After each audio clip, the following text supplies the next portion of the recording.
Ay, magandang hapon no, mga friend. Salamat sa tumadagdag na subscriber. Sige pa konti-konti, okay na yan. Nagbigay lahat ang reaksyon dito, no. Atty. Cristina Conti, hiling na mga Duterte binasura. Binasura raw yung hiling ng mga Duterte, di ba? Ibinasura ng International Criminal Court Pre-Trial Chamber ang hiling ng kampo ni dating Pangulong Rodrigo Duterte na makakuha ng kopya o malaman ang napag-usapan kaugnay sa desisyon sa kanyang kalusugan. Sa desisyon noong December 23, 20... Diyan, mga klase naman itong mga kahilingan ng kampo ni Duterte, mga boss, no? Gusto pa na. Diskumpiyado sila sa mga eksperto na nagsabi na si Digong fit to stand trial. Ganun ba yun? Gusto nila yung sarili nilang doktor na titingin para anong klaseng kabaliwan yan, no? Sabagay talagang, wala namang gagawin talaga si Kupalman kung hindi ganyan. Kasi pag na-trial niya si Digong, wala nang kapanalo yan eh. Pero talagang, kung ako, Digong, mag-hunger strike ka na lang kasi. 25, sinabi ng Chamber na ang defense ay nabigyan na ng access sa lahat ng impormasyon at wala itong nakikitang anumang justification para magbigay ng iba pang detalye. Kaugnay niyan, makausap natin live via Zoom si ICC Assistant Counsel Attorney Cristina Conti. Magandang gabi po, Attorney Conti. Welcome ulit sa Arkada Balita at Happy New Year po. Magandang gabi at Happy New Year. Yes, Attorney Conti, ano po yung implikasyon nga nitong pagbasura ng ICC Pre-Trial Chamber doon sa hiling po ng kampo ni dating Pangulong Rodrigo Duterte? In the long run, palagi ko wala. Kasi ito ay patungkol lang doon sa request ng defense na silipin yung iba pang communications. Sa totoo may access siya sa communications doon sa mga expert. Kasi ang tinutukoy dito, ano ba yung instructions nyo sa experts para doon sa fitness to stand trial? Ano ba yung mga sinabi nung registrar's office, kumbaga? Kasi may unit na dinaanan yung court, yung prosecution, even yung defense sa pagkausap doon sa experts. Kung ganun lang, parang lumalabas, maliit na bagay ito dahil kumbaga parang naghahanap siguro yung defense ng baka may prejudice or bias dahil natalo sila essentially doon sa issue ng fitness to stand trial. Ang hirap din sabing natalo daw kasi wala pang pasya yung judges dyan. Ang nalaman pa lang natin bago nga magpasko, ang sabi ng experts, hindi siya fit to stand trial. Ano po ba ang gustong malaman ng kampo ng mga Duterte at nire-request nila ito? I would say they're looking for prejudice or bias o indikasyon na may kakaibang sinabi yung registry. Pwedeng sinabi ba ng registry sa experts, tingnan nyo nga itong si Duterte pero alam nyo naman, okay naman ang pangangalaga ng ICC. So parang ganon. Kung leading ba yung question o yung parameters ng request ng ICC. Kasi sa totoo, hindi lang ito basta patungkol dun sa issue ni Duterte. Parang the ICC detention facility and its kung anong ipinaprovide niya were under question. And Attorney, ganito, since ito malinaw na maayos naman po yung kumbaga yung kalusugan ng dating Pangulo, may nakita po ba kayong balakid para hindi matuloy itong trial or finally makikita na ba natin na uusad na ito sa mga susunod na buwan? Ako, finally, kasi naibato niya na halos lahat. Sabi niya, walang jurisdiction yung ICC o hindi tayo dapat mag-usap tungkol sa kaso at all. Although that's on appeal, itong pre-trial chamber, ang natatanging tanong na lang ay ito, fit to stand trial ba? Ang judges ang magpapasya ng fitness, pero yung mga experts at mga doktor na pwede mong referan na ano bang tingin mo, mukhang unanimous na sinasabing okay naman siya at kaya niyang meaningfully mag-participate sa trial. Yung desisyon na lang ng judges ang inaantayan ngayong January. At sa tingin ko, gugulong yung kaso later in the year, 2026. Kaya maganda ang pasok ng taon. Okay, pero later in the year, kailan kaya? Ilang buwan pa? Late. Oo, wag naman, baka naman bare months na naman, ma'am. Medyo matagal po yan. Basta ang isipin po natin, maximum 10 years. Tumutuloy yung mga ICC cases. Pero yung pinakamatagal na nila yon. Yung pinakamabilis, 3. All right. Siguro naman, Between 3 to 10 years. Oo. sana. Okay, sana. Ano po ba, ito naman maiba lang tayo, no? Yung update sa sinasabing arrest warrant ng ICC laban kay Senator Bato. Talagang matagal pa si Digong doon. Ang problema dyan mga pre, paano kung kunin na ni Satanas si Digong? Oh. Diba? Bagay, si Bato naman ang pag-usapan nito. Pag kinuha na si Satanas si Digong, di wala nang kaso si Digong, di ba? Ganun lang yun. Pero si Bato, maski na kung kinuha na yata si Digong, tatawagin pa rin sila Bato. Dahil sila ang implementor nitong crimes against humanity na to di ba? O tuloy. La Rosa. Yung arrest warrant, hindi pa inaamin ng ICC. They're the only entity, or the ICC and the Philippine government are the only entities that could somewhat disclose. Pero laging under wraps yan until ma-effect na yung arrest. Kaya, mahirap magsalita. Kung ano't ano man, dapat magkaroon. Pero kung kunin na ni Satanas si Digong at may arrest warrant itong si Bato, arestuin pa kaya to? No? Hindi na. Diba? Wala na. Todas, mother, pati daughter. Si Bantang nga, hindi pa maaari-aresto Dito pa yun Korte pa rito, nagpapa-aresto. Yun pa, si Bato, korte doon sa ibang bansa. Nabuno. Ng warrant of arrest si Bato de la Rosa at yung iba pa. Ang tanong na lang dyan, kapag dinisclose ba, masasang-alang-alang ba yung mismong act of arrest? Kasi baka makatakas Oo nga po. Kaya yun, I think, yung importanteng bahagi. Meron man o wala, ang importante, ma-deliver Baka makatakas baka mo, attorney. Nakatakas na nga Hindi na nga makita di ba? yan, ma-arresto yan at ma-deliver sa korte. Kasi natatagalan, hindi makapagtrabaho yung senador Hindi siya lumulutang. Hindi pa rin siya lumalabas. Hindi tuloy makapagtrabaho. Sa totoo, kung ako sa kanya, magtatrabaho ako. Magpapakita ako. Opo. Kasi yung sinasabing takot niya, maaaring Kung ikaw, hindi nga ikaw si Bato, attorney. Iba si Bato. Tuloy. guni-guni lang ng mga ibang tao dyan. Kung sigurado ako at kampante ako na kung sigurado ko sa intel ko na walang warrant of arrest, magpapakita ako. At kailangan niyang gawin yan dahil niluklok siya para dyan at kumikita siya. Di ba yan ang kanyang, magkano ba yung kaninang sinasabi? Magkano ang naging bonus ng mga congressman, senador, nung Pasko? Magkano nga ba? Oo nga. Ano bang balita? Sige, balikan natin. Research natin magkano. Dahil wala matatanggap pa rin niya kahit hindi siya nagpapakita. Di ba? Sana Or all. nagtatrabaho. Ganun pwede, no? Again, maraming salamat, Attorney Paul. Opo, Attorney. Sarap ng buhay ng mga to. Ang puta. Bato, kung gusto mo makatulong, mag-resign ka na. Oo. Kung meron ka pa natitirang katiting na hiya sa iyong pagkatao, mag-resign ka na. Oo. Pero ito mga friend, itong taon na to, ito ang magiging taon ng hanapan ng mga akusado. Yang mga sinasabing sasampanan itong January 15, yan sila Jinggoy, sila Villanueva na yan, sila Rebilla na yan, mga sino-sino sasampahan ng kaso na yan, no? Hindi na ho rin yan, magtatago na rin yan, tignan mo. Hindi ho yan magpapahuli. Kunyari, mayroong warrant of arrest. Kasi no bail di ba? Maliban na lang kung may bail. Pwede sila mag-bail. Pero yung sabihin mo, makukulong, kita mo si Pukis. Na-aresto siya. Nag-bail. Hindi man lang nakatikim yata ng 1 minuto sa selde. Di ba?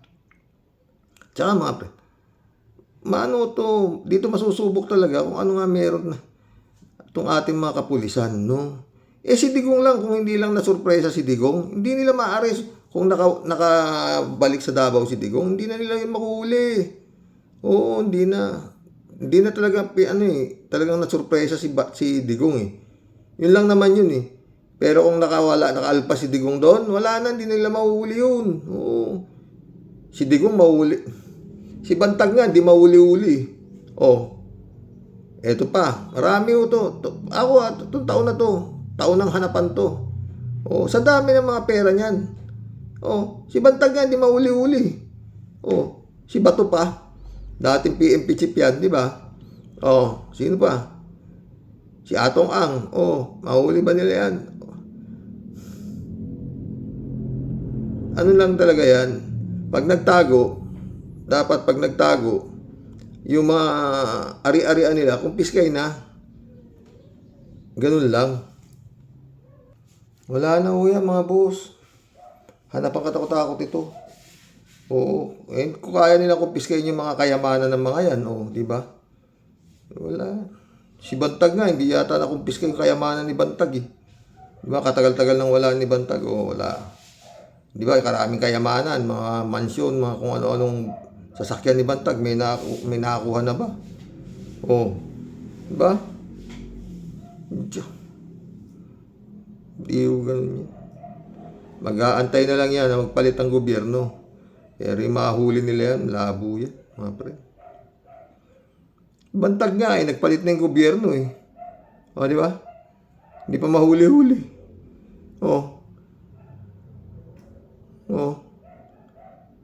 Ano ba kasalanan ni Bantag? Pagkapatay lang kay Kapersi. Yun lang ang kasalanan niya. Eto puta, mga to, puro ang lalaking mga pignanakaw nito, mga involvement nito, milyon-milyon, marami na rin namatay dahil sa mga hayop na to. Mga nalunod sa baha na dahil sa kanilang mga substandard project, mga ghost project. Alaw eh. Ewan ko sana mali ako pero itsura niya. Tsaka ito mga friend, bakit? Ang katwiran ng mga yan, bakit kayo papahuli? Hindi lang naman kami nagnakaw. Yung mga ibang yung bunuan. Asa na? Yung saldi ko. Asa na? Si Pulong. Si Sara. Ang dahil puro magnanakaw yan eh. Wala pang kaso. Wala pang ano. Paano? Ewan ko. Mga friend. Ako, bigwabasi ako lang si Bantag. Tagal-tagal na. 3 taon si Excellency, hindi pa nahuhuli yan. Iisa lang yan. Nga. Nakaka-frustrate. Pero ganun talaga eh. Yun lang, dun mo ikakanto eh. Si Bantag hindi mahuli-huli. Sino si Bantag sa kayamanan niya, mga saldi ko na yan. Mga Atong Ang na yan. Si Atong Ang, alam naman ni Atong Ang eh. Na yari siya eh. Hindi naman bobo yun. Alam ni Atong Ang na wala siyang kawala ba't siya papahuli?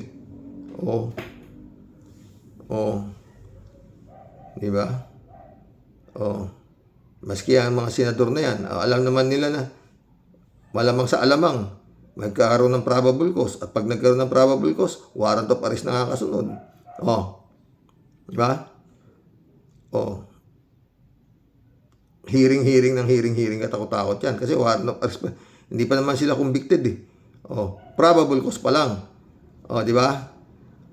Pero nandun sila sa kalaboso. Mapipicture lang silang ganyan. Bagay, si Jinggoy, tsaka to si Revilla master na nila yan. Kakawala naman sila. Naging senador pa. Si Revilla, di ba? Pinababalik sa kanya yung 128 million. Na pumasok na hindi niya raw alam sa kanyang bangko. Binalik ba? Hindi.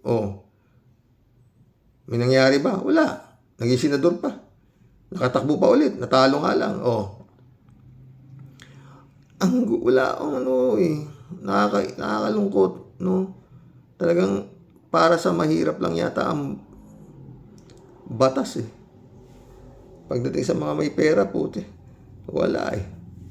Si Bato, wala pang warrant of arrest, na timbrehan na meron ka ng warrant of arrest. Si Ombudsman ang nagtimbre. Oh. Kaya lang ba to? Mag-resign ka na lang. Maawa ka naman sa mga nagpapasweldo sa iyo, taong bayan. Meron ka pa siguradong natanggap na bonus. Oh. Takin mo yung putang na nagtatago ka lang, may bonus ka pa. Oh. Baka magkasama na si Bato sa si Bantag eh. Napakaganda ng pagtataguan ni Bantag, aba. Hindi siya makakita-kita. Oh. At paulit-ulit, kung yan si Digong nakawala yan sa ano yan, hindi na corner yan. Wala. Tsaka ito si Kibuloy nito, kaya lang naman nahuli ito. Nga. Babaliktad ni General Torre yung Kingdom pag hindi siya lumitaw, kaya na lumabas ka na rin, ulol, sabi siguro ng boss niya. Baka kung ano pa makita rin sa Kingdom. Ganun yun. Diba, pinagtakpan na nga ng pinagtakpan nila Bato. Wala dyan. Kung si Sara Duterte, sabi niya, baka nasa langit na. Pinagtatawanan nila sila General Torre, pero nagalit si General Torre. Talagang kumpirmido niya nando doon. Pag hindi ka lumitaw dyan within 24 hours, nagbigay na ng ultimatum. Kaya labas na si Gago. Dahil iba na, ang daming tao ron. 4,000 yata yung mga kapulisang huhuli, di ba? Litaw siya. Yun nun nangyari. Pero kung hindi lang nagbigay ng ultimatum si General Torre, hindi nila madadampot yun. Iba na sinasabi ni General Torre, ibabaligtad niya yung Kingdom, hahagilapin niya yan, hindi sila ihinto hanggang hindi lumalabas yan. Dahil nga sa tinimbre sa kanya nila Digong, na nandyan yan. Kaya si Digong nagsabi, andyan lang ikaya sa Tamayong, hindi man lalayo yan dyan. Di ba? Kaya yun na. At saka baka may nakapagtimbre pa na isang galit sa kanya na nakikita nga siya doon sa Oblo. Merong isang pastoral siya na nagkukulang siya sa supply. Tinimbre siya ng pastoral. Di ba? Di ba? Ganun. Kaya garantisado ni General Torre yung nagtimbre, baka tagaloob ng Kingdom ang nagtimbre na nandiyan dyan, si Ibulog. Yun nangyari doon. Kaya itong 2026 na ito, magulo po talaga ito. Hagila pang katakot-takot ito. Sige nga mga friend. Kung kayo yung miyembro ng Kurakot, bakit ako? Alam naman nila na gaya sa Kongreso, alam naman nila na si Romualdez yun ang kutob nila, wala nga lang daw pero tagtuturo si Romualdez isa sa utak niyang nakawan na yan, sa bilyon-bilyong nakawan na yan, si Romualdez isa sa nakinabang. Yun ang laman ng tuktok nila di ba? Tapos ngayon kami huhulihin, tapos wala pang nagkakaso kay Romualdez. Mga ganun hindi yan. Tsaka yun nga sa dami ng pera niyan, ba't ako magpapa-aresto? Maski si Atong Ang, swerte nyo pag na-aresto nyo. Yun lang yun. Tsaka may kasama pa 17 pulis. Yung mga niya, galamay ni Atong Ang. Yung mga kapulisan na nag-perform nung pagkatay doon sa mga sabungero na suspect pa lang naman, hindi pa naman sigurado. Tsaka pa ulit-ulit ako, hindi ko ganun kadali yan. Paano mo nanyonyope? Hindi ko, tagal ko nagsabong. Hindi ko ganun. Marami hong nadamay dyan na walang kasalanan, sigurado. Isa na yung mga tagahawak ng manok lang, tagabantay nung cock house na sinasabi. Yan. Malungkot talaga itong darating na 2026 na to. Hagila pang katakot-takot ito. Bato, balik tayo kay Bato. Pero hindi mahihiya si Bato. Maaaring pumapasok sa isip ni Bato ngayon, ba't naman ako kasi sa totoo lang Bato, kung hindi kay Digong, magiging general ka ba? Magiging chief of police ka ba? Magiging senador ka ba? Oh. Maaaring pinanganak ka lang ng nanay mo, pero si Digong na nagbigay sa'yo ng magandang buhay. Sa totoo lang yan. Oh. Kaya lang, ang papasok sa tuktok ni Bato, bakit ako, nagamit mo naman ako Pinakinabangan mo ko Baaring yun ang pumasok sa tuktok ni Bato. Diba? At naman kita sasamahan dyan. Oh. Kasalanan mo yan. Bakit ka umuwi? Bakit ka nagpahuli? Mga ganun ang papasok. Tsaka yun nga, sinasabi naman nitong si Digong na ako na lang. Sagot ko na lahat yan. O, inaamin niya naman. O, di ba? Kaya nga hindi maka ano-ano si Digong dun Ayaw na.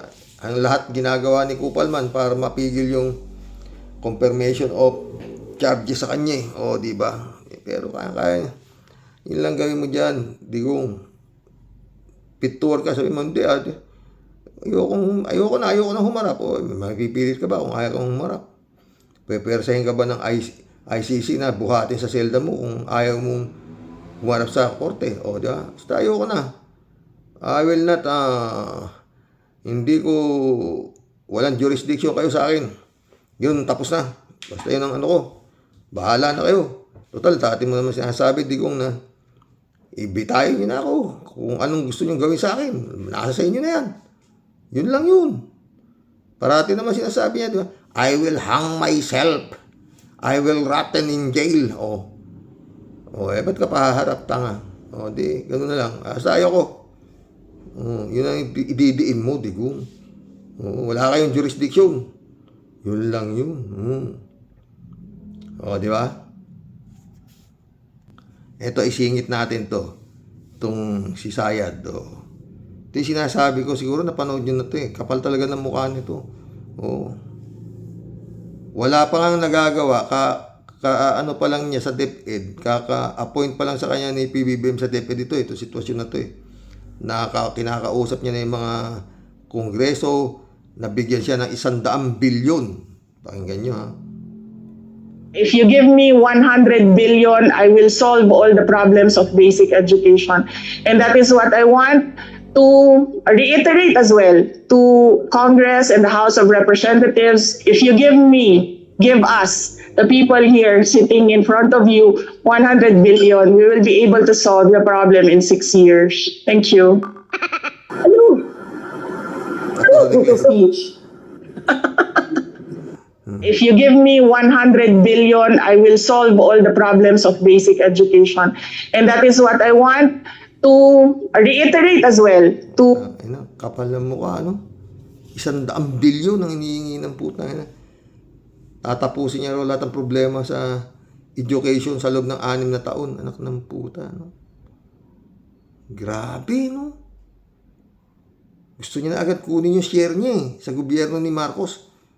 100 bilyon sa loob ng 6 na taon. Hindi na yung mayat maya humihingi siya ng ayaw niya Yun ang gusto ko. Hindi yung kada taon humihingi ako ng budget sa inyo. Naghihiringan tayo rito kung magbibigay yung budget ko ganito. Sa kanya, one time, big time. Bigyan niyo ako ng 100 bilyon ngayon. At wala. Tapos ang problema sa DepEd sa loob ng 6 na taon. Secondary, sabi ng gago, diba? Talagang matindi to si Sayad, diba mga boss? Hindi na yung kagaya taon-taon, hihingi ka ng budget para sa DepEd, diba? Sa kanya hindi, one time, big time. Bigyan nyo na ako ngayon ng 100 bilyon. Tatapusin ko yung problema. Puta, ganun katindi itong si Sayad. Putang ina. No? Grabe mga boss. 100 bilyon. Kaka-appoint lang ni His Excellency sa kanya dyan. Yan yung umpisang hingi niya ng budget sa DepEd.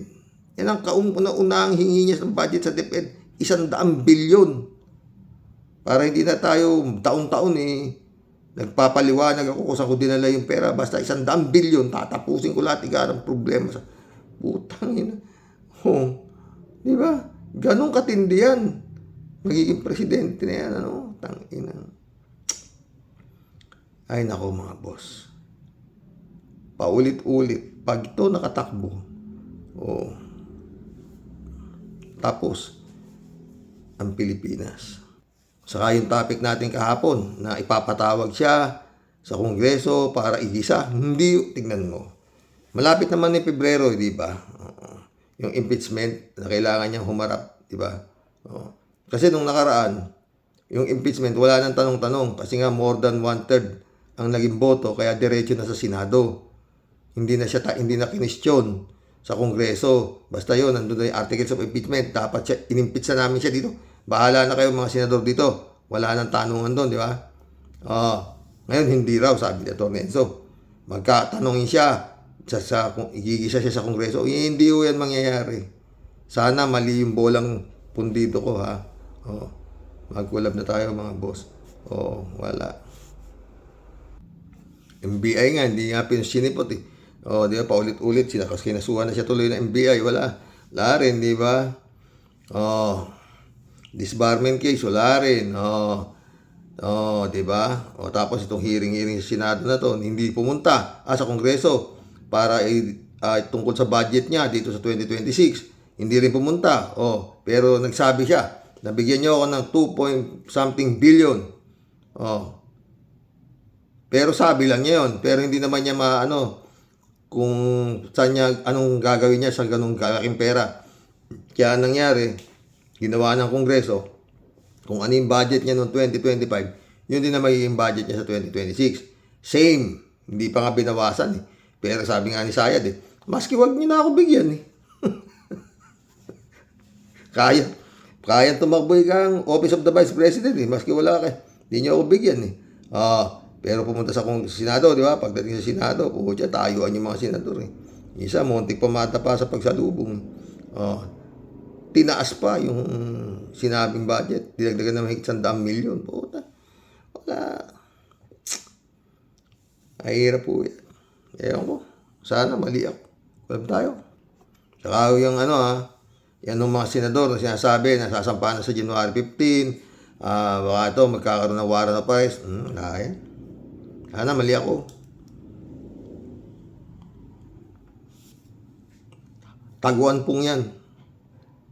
Librado Ludovico, shout out. Blessed madaling araw ng Miyerkules, Karox, at all warriors watching from Edmonton, Alberta, Canada. God bless. Stay safe and healthy. Dapat tamaan ng kidlat niya si Inday Lustay Sayad. Wala. Pati kidlat, takot yata sa hype na yan. Marilo Pavianak, shout out. Good evening po tayo sa mga kawaryos. Di kahiya-hiya naman ang bansang Pilipinas kapag ganyan ang nangyari. Mababastos na naman ang proseso at mga konstitusyon. Patnubayan ng Panginoon ang bansang Pilipinas. Yun na lang talaga. Marilo Pavian ulit Nakapagtaka nga, even Bongo, hindi din umuusad ang kaso na isinampa ni Sen. Trillanes. Hanggang doon na lang tayo na magtaka. Mary Lebron, shout out. No skipping ads, sabi niya. Good evening, sir. Sumagot si Kalat niyo. You're the best for not skipping ads. Bless you always, sabi. Labo yan. Kalat niyo. Good evening, Kasani. Hambalusin mo na po. Hambalusin mo ng upo at batok ang mga hunghang na yan. Kasani, God bless your family. God bless Kalat niyo. Bola, Kasani, kung ikaw ay may bolang pundido, ako naman ay may bolang may balat, patay tayo dyan. Sam AJ, shout out. Karox, impeach Chucky, syukran. Wala, impeach niyo ako. Ganun yan, tignan mo Sam AJ. Ba't ako pupunta dyan para gisahin niyo ako? Tapos i-impeachin niyo rin ako? Di-impeachin niyo na ako. Ganun kasimple utak ni Chucky, ni Sayad. Kirisop, shout out. Mukhang lolo na si Pulong. Akala ko ba may problema sa memory ang tatay mo? Ano pinagsasabi niya? Mas kawawa kami kung kayong namumuno ng Pilipinas. Welcome to hell. Totoo yan. Wala. Gandang gabi, Karok. Sabi ni Silito Mabait. Shout out. David Alvin Mendoza. Shout out. Good evening, Karok. Tumpak po kayo, Karok. What Sayad wants, Sayad gets. Totoo. Papayag si Sayad na iimbestigahan niya siya. Wala naman siya may sasagot. Hindi. Pitch yun na ako. Tapos. Total, yun doon lang pupunta eh. Gusto nyo ako impeach? Impeach nyo ako. Ba't ako haharap sa inyo? Para gisahin nyo ako? Ano kayo? Iniswerte? Tingnan nyo yung nangyayari. Yun lang naman mangyayari, di ba? Pag di siya umarap, i-impeach na siya. O, di-impeach niya na. David ulit, Karox, hindi po bre yung due process kay Sayad, o, di ba? Hindi nga po makapagpaliwanag ng maayos kapag may tanong sa kanya. Magpapaliwanag pa siya sa Kongreso tungkol sa impeachment niya. Dasal sa nonsense. So, yun. Para lang tayong nanonood ng comedy bar niya, no? Totoo. Hindi yan pupunta. Maski patawag yan, putang ina. Sino kayo? Nakinabang kayo ng panahon ng tatay ko. Yun na nasa laman ng tuktok niyan. Putang ina. David dito. Ganyan po talaga ang bangko, Karox. Pag-aagawan kanila kapag marami kang pera. Kaya siguro umabot na mahigit 1,000 ang mga bank accounts niya. Baka nga po pati sa mga rural bank and development bank sa probinsya nila, may mga bank account yan doon. Pwede.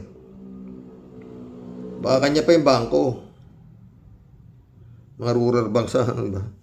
David Ali Mendoza ulit. Aba. At sa military at kapulisan naman, ngayon nananawagan si Pulong at Digong.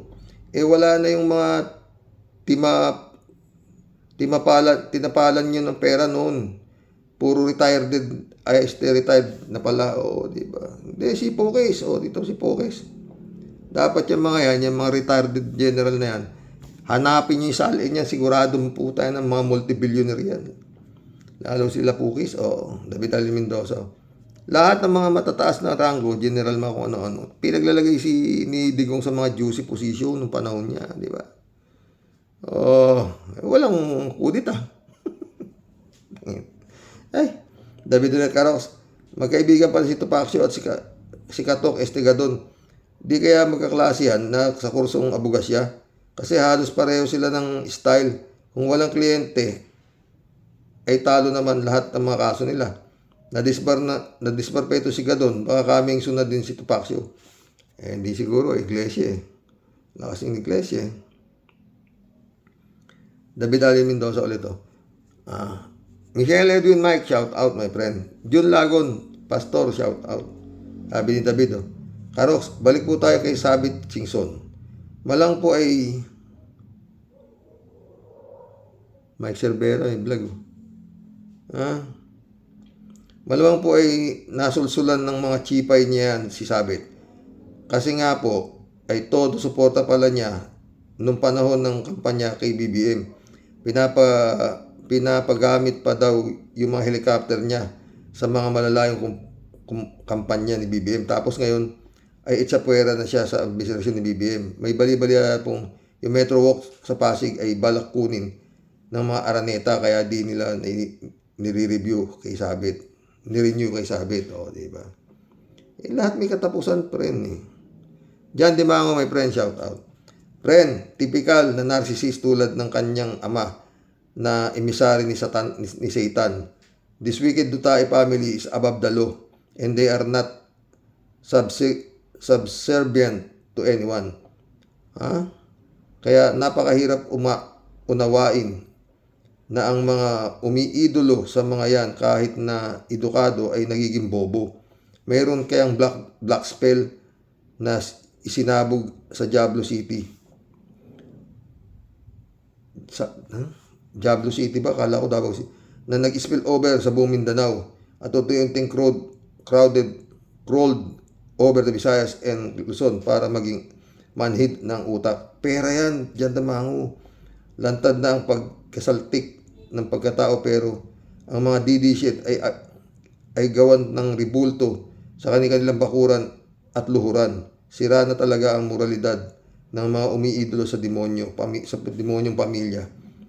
Ito at demonyong pamilyang ito at marami na sa mga yan ay nasa Diablo City. Totoo, Diyan Dimango ulit Pasensya na, friend, kung mapapamura ako, puta. Utang inang pamilya na ito. Kung makapagsalita, akala mo, makabayan, nuknukan ng pagkatraidor at tunay na nagpahirap sa mga Pilipino. naniniwala rin ako na i-ignorin ni Sayad ang anumang hearing na ipatatawag siya. Okay, tamo. Dahil nahulma na ang utak ng pamilya na yan na no more laws is above them. They only submit to the law of Satan. Totoo yan dyan. May kakampi ako, Tornenso. Yan ang mangyayari yan. Wala ka. Ramon Valencia, shout out.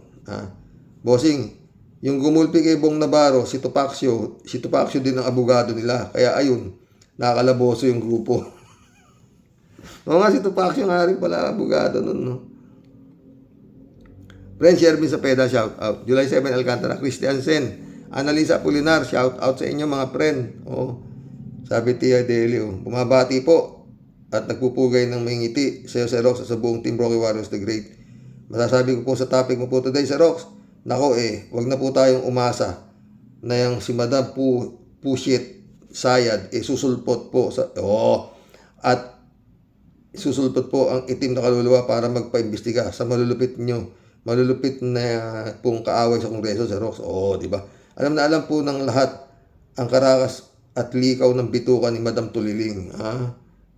Siya pa ba, Sir Rox? Di ba ito? Tornenso. Parang si Kibulok lang po yan. Feeling niya po, siya ang may-ari ng sanlibutan at di po siya papayag na siya basta-basta na lang makakanti o ilalampaso ng kahit sino man. Wala po siyang pakialam kahit sino ka pang Herodes na nakaharang sa kanyang pong dadaanan. Totoo yan, Tiedel. So masasabi ko lang po, Sir Rox, good luck po sa upcoming fight of the century against Madam Sayad. Sobrang itim po ng kaluluwa ng taong yan. Asahan pa po ba nating magrespeto yan, lalo na po sa mga mambabatas na alam niya pong kayang-kaya po siyang pataubin on the spot. Di ba? Matitinik at matatalino po ang mga gigiling po sa utak niya doon sa Kongreso, Sir Rox. Alam niya pong wala po siyang lulusutan, lalo si Luistro at si Dilima. Sundan pa ni Shell Jokno. Naku Sir Rox, para po siyang nagpatiwakal. Yun nga, kaya hindi pupunta at nagbigti. Sayad, sarili pa yung nagbigti. Sayad, sarili pag yung pong tatlong yun ang sumalang at sa upuan at magtanong. Silya Electrica na abutin ni Madam Tuliling Madam Tuliling Sayad, Sir Rox. Yun nga, wala po siyang lulusutan. No easy way out. Paktay kang bata ka. Yun nga, kaya hindi siya pupunta riyan. Atty. Enzo, maniwala ka. Kaya ako po, Sir Rox, sisigunda doon Sayad sa pantaha mo at binubulong kamo ng pundido mong bolang kristal. Di ba ta? Boma Labs, pasatinta ng pusit, Sir Rox. Tamo, Atty. Enzo. Ikaw Atty. Enzo, masyado kang wala kang tiwala kay Sayad Pero malay din po natin, baka magka-nervyos at manginig ang lubot ni Sayad po sa takot biglang magbago ang utak. Wala po yan, at mag-imbento ng gimbal-gimbal na drama. Kaya abangan po natin ang susunod na kabanata po, Sir Rox. Ang inaabangan pagtutuos at pagbabalik ng Matanglawin, Sayad. Inaabangan pagtutuos at pagbabalik ng Matanglawin, Sayad sa kuko ng agila sa Kongreso. Di ba? Hindi yan pupunta. Naku. Kalat ni. Ano sa palagay mo gagawin ng bata mo? Pupunta ba yan pag pinatawag sa Kongreso? Tanong ko kay Kalat niyan. Hindi ka na sasagot, Kalat 3JCO po, Sir Rox. Agree naman ako 100% kay Kyle. So, tama naman ang kanyang analysis. Kasi mismong Supreme Court ang nagbigay ng instruction kung paano mag-file uli ng this February 26, di ba? Mag-file lang kayo, pero ipatawag si Sayad at para igisa sa Kongreso. Hindi mangyayari yan, 3JCO. Tignan mo. Happy Fiesta po bukas. Samahan na po ang Jesus Nazareno. Paulit-ulit. Pag hindi nyo po kayang sumabay sa prosesyon, wag na po. Lalo na po yung mga may edad ng katulad ko. Wag na po. Magdasal na lang po tayo. Ganun. Maunawain po ang mahal na pong Jesus Nazareno. 3J Show po nito. At sabi ni Sabit Singson, ASAP daw gusto niyang mag-rally sa Malacanang para mapababa si BBM. Kasi naman pala, sunod-sunod na ang problemang kakaharapin ng mga DDS kasama na para sa Sara Pusit. Malapit ng Pebrero tuloy impeachment hearing Sara. Si Bato, although sabi-sabi wala namang arrest warrant, pero sa tingin ko meron ng matagal na at di pa lang talaga ina-announce.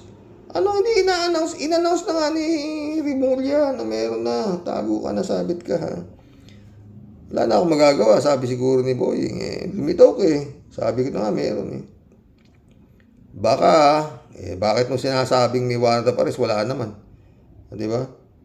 Ewan ko sa'yo, Boying. Si Sabit Singson, may plunder case. Malamang may inciting to sedition pa.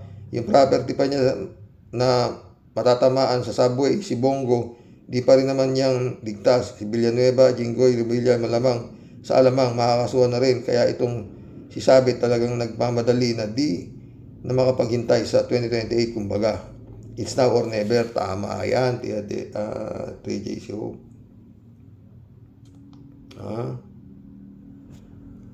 Friend Dolor Garcia, Amy Bingson. Emans Calona, shout out na.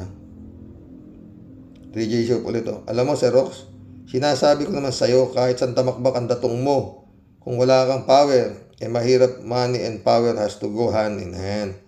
Sa palagay mo, gagastos ng milyon-milyon kundi man bilyon si Sabit para dito sa one time big time niya na walang kasiguruhan. Babayaran ba siya ni Sara at gagastusin niya kung di na naman sila maggugi? Natural, hindi. Ano si Sara, baliw? Di nga ba? Anong si Sara baliw? Lahat yung mga baliw. 3J Show ulit to. Dapat talagang manahimik lang itong si Sabit. Kasi mayaman naman siya. Marami siyang kalaguyo. Sa isang pitik lang ng kamay niya, nagkakantara pa ang mga alipin niya. Manahimik na lang siya sa awag ng sumausaw sa mga issue ng mga Duterte. Nasasagasaan nga siya, maraming baka nga siya eh. Kasi hindi na kasing popular mga Duterte noong time nila. Panapanahon lang yan, di ba? Di na panahon ni Duterte. At lalong di na rin panahon ni Sabit Singson. Kaya kung ano naman ang kanilang binabalak, wala, bokya yan, zero. Zip. Kasi nga, hindi nila makukuha ang AFP at PNP. Dahil ayaw nga rin nila kay Sara, mas magtsatsaga sila kay BBM na kumikilos kay Sara na China ang backup. Sana nga 3J Show, ma-overcome nila yung temptation. Dahil siguradong ang offer na sa mga yan, bilyonan na yan. Sana maano nila yan. Si Sentry, di ba, bilyon ang binibigay ni Bongo para tumahimik lang. Sinabi ni Tocayo Sana Trillanes yan. Di ba? Si General Browner pa.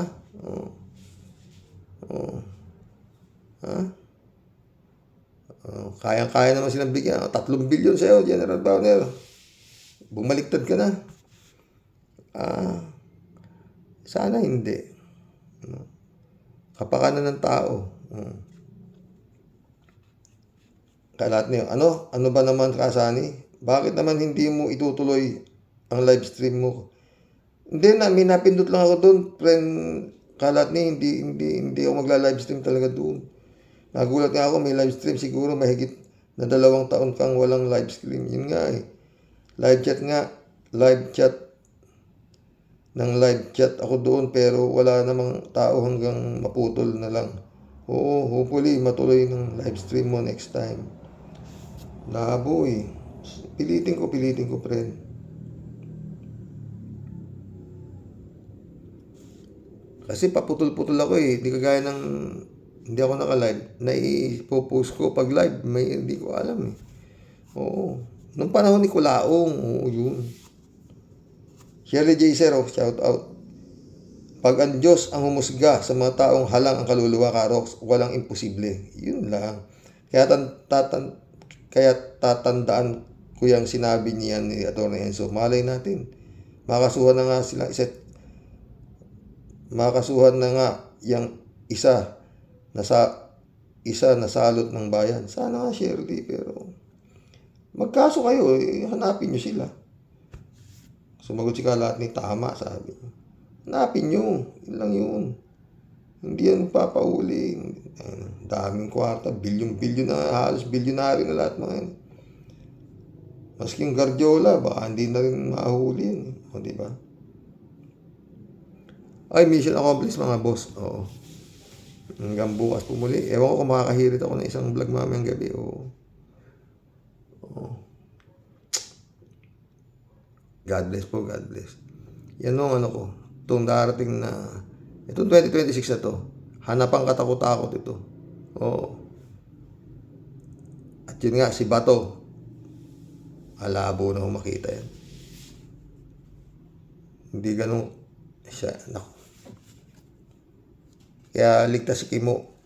Kasi pag nahuli si Bato, sabi ni Kimo, siya magpapahuli rin yata, di ba? At sasabay siya.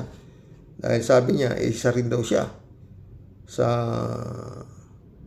involved sa tukhang. Inaamin niya na isa rin daw siya sa gusto niya yung tukhang, di ba? Ganun, no? Ay, mga boss. Magandang hapon po, mga friend.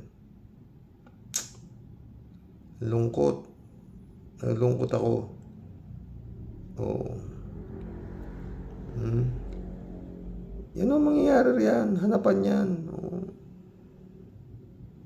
Swerte. Kung yung sinasabi ni John Bicrimulya na by June, may maa-aresto na. By June pa sabi. Swerte na yun. Kung may maa-aresto ang isang sinasabing matabang isda. Oo. Napakaswerte na yun. Ay sabi, kung ako ang nasa katayuan nila, miyembro, sindikato yan nangyari na yan Sindikato yan Yung naging garapa lang na kawan na yan, bilyunan, mga ghost project. Panahon pa ni Duterte yan. Hindi sila nadadali dahil iisa nila, di ba? Lahat sila nakinabang pero ngayon, ganito,